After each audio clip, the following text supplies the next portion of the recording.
Hello and welcome to week 6 of Human Resource Management.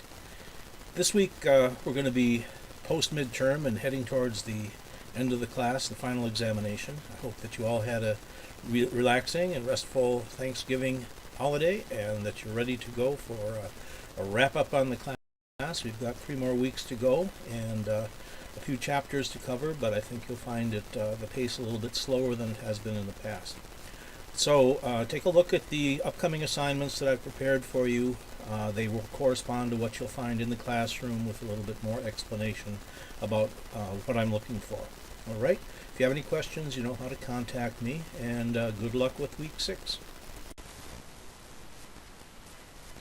Well, here we have the week 6 assignment screen from your Blackboard class, and the this week doesn't include any new material. Basically, we'll be using the Chapter 11 material on incentive-based compensation as our basis, and so there is no additional new reading.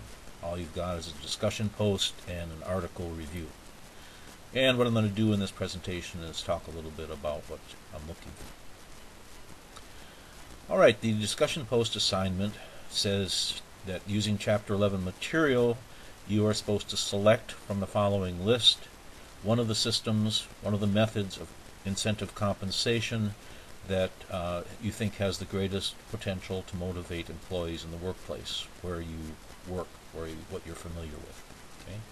And there are 5 options given. You're supposed to choose one. You can do more if you want, but 1 is the minimum. Okay? Team incentives, profit sharing, gain sharing, stock ownership, and piecework. So let's take a little bit closer look at what those options are. On page 421 of your textbook, it describes what team incentives means. With team incentives, as the name might imply, you're trying to reward the performance of an entire team, not individual members. With team incentive, performance goals are tailored specifically to what the work team needs to accomplish. You might think football team or basketball team. Some of their incentives might be how many games you win during a season, whether you go to the playoffs, whether you win the championship. Those are based upon team accomplishments. Team pay works best in contexts and company cultures where cooperation among employees is necessary and valued. And again, if you think of a basketball team, obviously cooperation is necessary for the team to be successful. Performance relative to team goals tend to improve with the introduction of team incentives. What they're saying here is the research says that teams tend to work together if they're being rewarded as a team.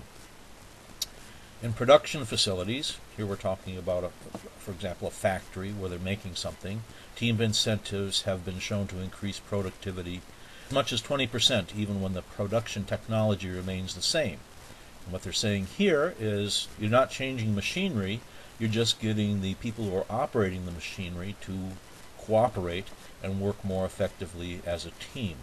There's a company named Nucor Steel who is many times pointed out as a leader in team-based incentives and has shown tremendous improvements in productivity based upon their ability to motivate individuals and teams to work more productively. So a second choice that you have is profit sharing. This is on page 423 of your textbook. Profit sharing means if the company makes money, some of that profit will be distributed to the employees. So not only do the stockholders benefit from profits, but the employees benefit from profit. And I expect you again to take, if you're going to choose this, look a little deeper into what the book says about profit sharing. Gain sharing is in some ways similar to profit sharing, but rather than look at the profit of the entire corporation, which it may be hard to identify, who was responsible for the entire corporation making money, in gain sharing we're looking at specific units within the business. For example, the sales department, or the factories, or the supply managers. The work unit can be the entire company or a particular division or production facility. Gain sharing plans are premised on the assumption that employees can help continuously reduce costs and improve productivity by eliminating wasted materials and labor and developing new or better products or services. So gain sharing means you as an employee and you as a division are going to receive an incentive if your team, if your division can show ways how the company can reduce its costs, improve its productivity, as you say, eliminate wasted materials, wasted effort. Stock ownership is another method where companies distribute either shares of their company stock or what is called a stock option, where employees may buy future shares of a company's stock, but at the current price, they're guaranteed a price. So if the company's stock rises, they're able to buy it at an immediate profit. Or there's another alternative, which is called stock purchase plans, where the employees can buy shares at a significant discount. The main idea behind stock ownership is companies feel that if the employees have an ownership or feel like they own part of the company through their stock ownership, they will be inclined to work harder and make decisions that are in the overall company's best interest, and that would be reflected in the stock price. And if the stock price goes up, then the employees are going to be better off because of the stock that they own. The last system that's we're going to talk about is piecework, and that's on page 420 of the textbook. Generally, we think of piecework as you're being paid for each piece of work that you produce. So if a common example is if you're sitting at a sewing machine making shoes, and the standard rate is you're supposed to produce 20 pairs of shoes, and the pay rate is $80 a day, that means you would be paid on an average of $4 per unit. That would be the 20 units divided into the $80. If you make more than 20 pairs of shoes in a day, you would be paid $8 more, or $88, because you were paid an extra $4 per unit for the 2 extra pairs of shoes that you made. Each of these methods has its own advantages and disadvantages, places that it would work well, places that it wouldn't work so well.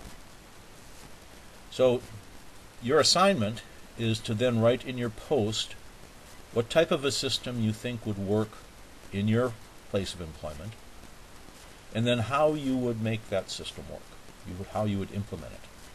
Each of the systems has its advantages and disadvantages. Those are discussed in the textbook. And when you write up your post, it should include how you would address the advantages and disadvantages to making this system work. As within all posts in this class, if your work experience is limited, you can just imagine you're the CEO of a type of organization with which you are familiar. Then you put your post in, again after you've done your editing and run it through SafeAssign, and then after posting your thread, respond to at least 2 other participants. And that will take care of part 1 of the discussion, the assignment for week 6. The other part of the assignment is your article review from the Kaiser University Online Library, which is now available in the Program Resources tab of your class. Find a journal article related to one of the topics that we're studying this week, post a review, comment on at least one of your classmates' reviews. Keys to success. There are no new chapters to read, so you should study the compensation systems carefully. Your post should include direct references to details that are spelled out in the textbook. For your article review, do not review the same article you did last week. Also, I am looking for more substance, which means more words of yours in the article, in your review. 3 or 4 sentences is just not enough of your material to show that you've read the article carefully, that you've considered the issues that the article is raising, and how the author's research addressed those issues. And finally, and I'm telling you this in your when I grade your article reviews, I'm looking for your opinion about the value of the article. Would it be something that you would recommend to somebody else if they were interested in this particular subject? Would you say, well, you really need to read this article. This is the best explanation and the most current research. Or would you say, I didn't find all that much value in this. I wouldn't recommend it to somebody else. Okay? And that shows me that you're actually paying attention to what's going on and forming your own opinions, which is also part of the article review process.